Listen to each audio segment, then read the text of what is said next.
Hello guys, welcome back to my new another video. যেহেতু আপনারা জানেন শরীর খারাপের জন্য আমি ভিডিওগুলো অনেক দেরিতে পোস্ট করছি, তো উপায় নেই। ভিডিওগুলো আমার কাছে ছিল, বাট ভয়েসিং করতে না পারার জন্য আমি ভিডিওগুলো কিন্তু আপনাদের সাথে এখানে শেয়ার করছি। সো এটা হচ্ছে দশমীর দিনের ভিডিও। দশমীর দিন কিন্তু আমি সকাল সকাল উঠে স্নান টান করে ঘরে পূজা দিয়েছিলাম। আমরা কিন্তু মন্দিরে যাত্রার ঘট বসাই, সবাই যারা বাঙালি তারা জানেন। আমরা কিন্তু যাত্রার ঘট বসাই এবং পুঁটি মাছ দিয়ে যাত্রা করি। দেন ঘরের পূজা টুজা কমপ্লিট করে আমি কিন্তু চলে এসেছিলাম মন্দিরে স্নান টান করে। বাচ্চাদেরকেও স্নান টান করিয়ে নিয়ে এসেছিলাম, কারণ ওরাও বই ছোঁয়াবে। তো এখানে দেখুন আমি প্রদীপ রেডি করে নিচ্ছি, কারণ ভিড় ছিল, অল্প লাইন ছিল, তো ভাবলাম আগে প্রদীপটাই জ্বলিয়ে নিই। তো এখানে দেখুন আমি কিন্তু প্রদীপটা রেডি করে নিচ্ছি। তো দশমীর দিন কিন্তু মনটা অনেকটা খারাপ হয়ে যায়, কারণ প্রত্যেকটা বাঙালি কিন্তু আর অন্য মানুষের যারা দুর্গাপূজা খুব স্পেশাল মনে করে, আমরা কিন্তু একটা বছর অপেক্ষা করে থাকি এই পূজার জন্য। আর দশমীর দিন মনে হয় এই তো শেষ চলে গেল মা, আর এক বছরের জন্য আর আসবে না। তো সিরিয়াসলি মনটা খুব খারাপ হয়ে যায়। তো এখানে মাকে আমি দেখাচ্ছি। ঘরের ভিডিওগুলো নেওয়া হয়নি, টাইমিং কমে শর্ট হওয়ার জন্য।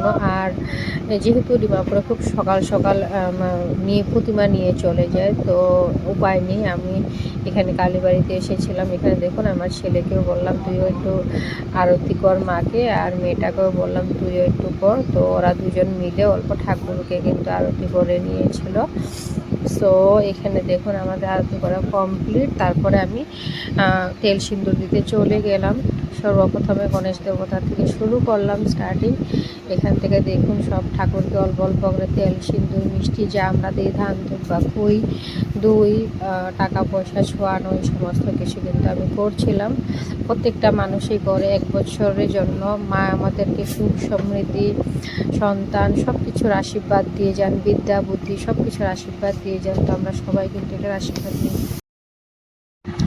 সো এখানে দেখুন আমার তেল সিন্দুর ছোঁয়ানো অলমোস্ট কমপ্লিট। মায়ের পান দিয়ে আমরা মুখ মোচন করে নিয়েছিলাম। তারপর দেখুন এখানে আমার কিছু পিকচার্স আপনাদের সাথে শেয়ার করছি। আমি যে মন্দিরে গিয়েছিলাম, আর ওইখান থেকে পিকচার্সগুলো দেখানোর পর আমি দেখাবো আমাদের এখান থেকে কীভাবে খুব জলদি নিয়ে চলে যায় প্রতিমাগুলো। তো সকাল সকালে নিয়ে চলে যায়। তারপর কিন্তু আমরা দুপুরে খাওয়া দাওয়া করে শ্বশুরবাড়ির দিকে চলে যাই। বাট ওই দিনে এতটা বৃষ্টি পড়েছিল, কোনো ভিডিও নেওয়া হয়নি। এতটুকুই ভিডিওর মধ্যে আপনাদেরকে দেখতে হবে। এই দেখুন এখানে ভিডিও আসবে। আমার বিল্ডিংয়ের উপর থেকে দেখা যাচ্ছে কতটা ভিড়। আমি যাই না এই জায়গাটাতে, সবাই কিন্তু নদীতে চলে যায়। এতটা ভিড়, খুব নাচ নাচ গান করে কিন্তু সবাই খুব হাসিতে উল্লাসে মাকে বিদায় দেন এক বছরের জন্য। আর এই দিকে দেখুন প্যান্ডেলটা খালি পড়ে আছে, দেখতে খুবই বাজে লাগে। অনেকটা দিন যে এক দুই দিন আগে এতটা ঝুমঝাম থাকে, কিন্তু তখনটা খালি হয়ে যায়। ভিডিও ভালো লাগলে লাইক শেয়ার করে দেবেন।